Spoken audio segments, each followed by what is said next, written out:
तर आम्हा सर्व बैलगाडी मालकांना तुमची गरज आहे आणि खास करून तुम्ही असल्याशिवाय हे क्षेत्र पुढे जाऊ शकत नाही.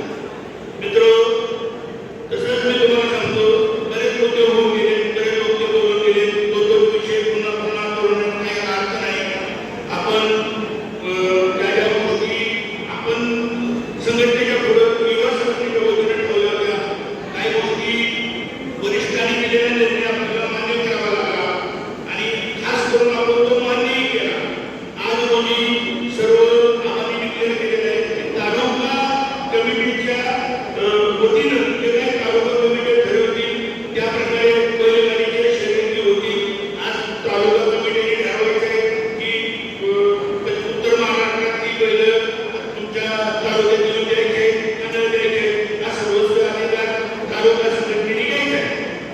फारसं त्याच्यावर जास्त चर्चा करण्यात काही अर्थ नाही.